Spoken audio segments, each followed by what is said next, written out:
दोस्तों, निकोबार आइलैंड के बारे में आपने तो सुना ही होगा। इसी आइलैंड पर सरकार एक शहर बसाने जा रही है जो कि सिंगापुर से भी ज्यादा विकसित होगा, जिसके लिए इन्वायरमेंट मिनिस्टर ने भी मंजूरी दे दी है और सरकार इस प्रोजेक्ट पर 75,000 करोड़ रुपए खर्च करने वाली है। इंडिया अपने ही देश में सिंगापुर से ज्यादा विकसित शहर बनाने जा रहा है। ये इतना आसान नहीं है। जहाँ तक एक्सपर्ट मानते हैं कि आने वाले समय में इस प्रोजेक्ट को लेकर बड़ा बवाल मचने वाला है।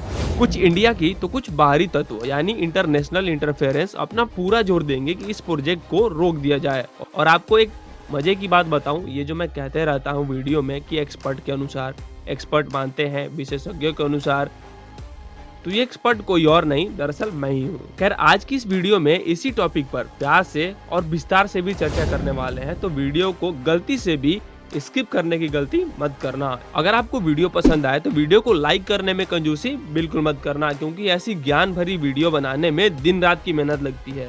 खैर, वो बात अलग है कि मैं 24 घंटे में ही बना लेता हूँ, लेकिन कहना पड़ता है क्योंकि आप लोग बिना वीडियो को लाइक करे हुए स्किप कर जाते हैं। खैर, चलिए शुरू करते हैं। जो कही जा रही थी बातें कि अंदर में भी सोशल डिस्टेंसिंग का ख्याल सरकार रखा ने जाएगा। ट्रेनें तो खुल दी हैं, लेकिन कैसे स्टेशन पे क्या thousands of the migrants workers in different groups walking.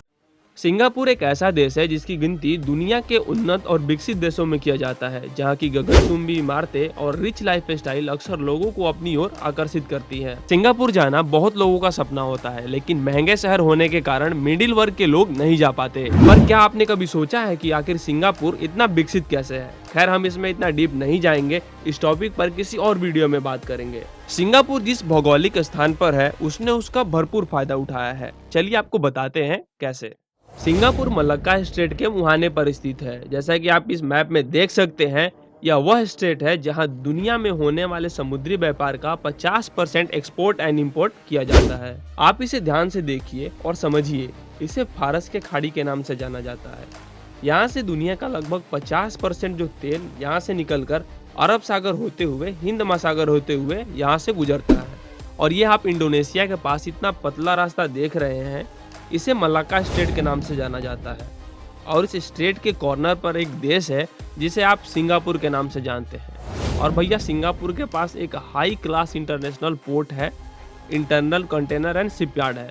और ये दुनिया के लगभग 50% जहाज इधर से गुजरते हैं और वो यहाँ इस पोर्ट पर आकर रुकते हैं तेल भरवाने के लिए, कुछ खाद्य सामग्री के लिए या ओवरलोड सामान को यहाँ जमा करने के लिए। कारण जो भी हो, मुद्दा ये है कि वो यहाँ पे रुकते हैं और इसका फायदा सिंगापुर को होता है। तो आपको मैं बता दूं कि ये फायदा इतना ज्यादा है कि यही कारण है जिसने सिंगापुर को सिंगापुर बनाया है, मतलब आज इतना विकसित बनाया है। आपको एक आंकड़ा बताता हूँ जिससे आप इसके कमाई को अच्छे से समझ पाएंगे। वर्ष 2021 में सिर्फ शिप को अपने यहाँ पे रुकने देने के लिए 4,670 मिलियन सिंगापुर डॉलर, जो कि इंडियन करेंसी में कुछ इतना होता है। भैया, ये तो मेरे से गिना नहीं जा रहा, आप ही गिन लो। तो भैया, जहां हमारे इंडिया ने देखा कि सिंगापुर सिर्फ शिप को अपनी यहाँ रोक कर इतना पैसा रेल रहा है, तो हम क्यों पीछे रहे। इसीलिए सिंगापुर के तर्ज पर इंडिया ने great Nicobar island development plan पर काम शुरू कर दिया है। मतलब एक तरह से समझ लीजिए कि अब इस प्लान के तहत भारत का अपना सिंगापुर बनने जा रहा है। आपको पता होगा कि भारत के दक्षिण पूर्व की तरफ एक आइलैंड पड़ता है, निकोबार आइलैंड। जैसा कि आप इस मैप में देख सकते हैं, जो आइलैंड है पूरी तरह से ग्रीन है। इसका मतलब ये हद से ज्यादा हरा भरा है। इसकी हरियाली का अंदाजा आप इस बात से लगा सकते हैं कि 1889 में इसे यूनेस्को के द्वारा मैन एंड बायोस्फीयर की तरफ से कंजर्व किया गया। इस आइलैंड पर 2 प्रॉपर नेशनल पार्क हैं और सबसे इम्पोर्टेंट, इस आइलैंड पर इंडिया की सबसे प्रिमिटिव ट्राइब सोमपेन ट्राइब है। फिर भी भारत सरकार सिंगापुर के तर्ज पर इस आइलैंड पर एक इंटरनेशनल कंटेनर ट्रांसशिपमेंट टर्मिनल, एक इंटरनेशनल एयरपोर्ट, एक प्रॉपर टाउनशिप और इस टाउन को पावर देने के लिए पावर प्लांट और इसके तटीय एरिया को पोर्ट में डेवलप करने जा रही है। और इस पूरे प्रोजेक्ट में सरकार लगभग 75,000 करोड़ रुपए खर्च करने वाली है। अगर आप सिंगापुर की कमाई पर नजर डालोगे तो 3 बिलियन डॉलर का है। इसके अवज में इंडियन गवर्नमेंट 75,000 करोड़ रुपए खर्च करने जा रही है, यानी 1 बिलियन खर्च कर रही है।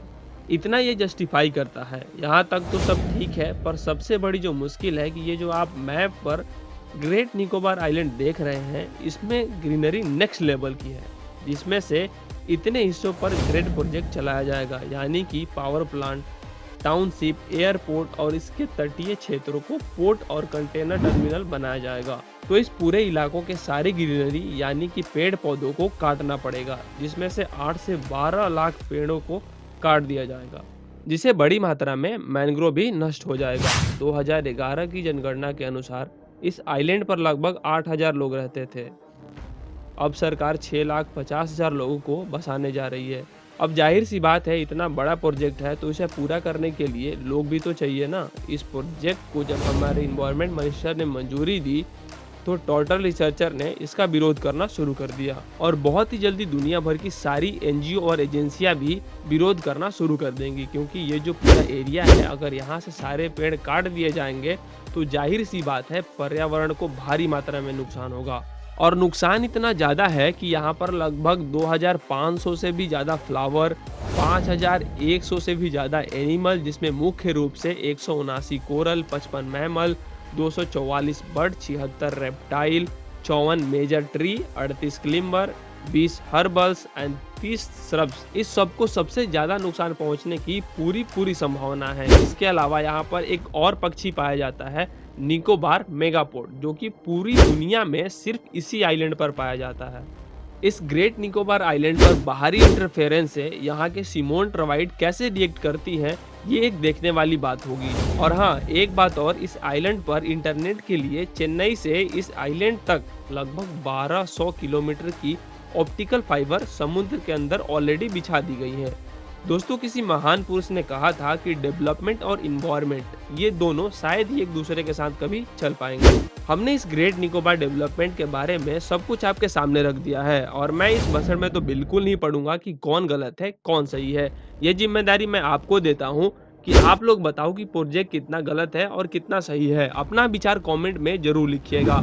अगर आपने इस वीडियो को यहाँ तक देखा है तो वीडियो आपको जरूर पसंद आई होगी। अगर वीडियो पसंद आई तो वीडियो को लाइक जरूर करिए, क्योंकि हमें इस वीडियो बनाने में बहुत मेहनत लगती है।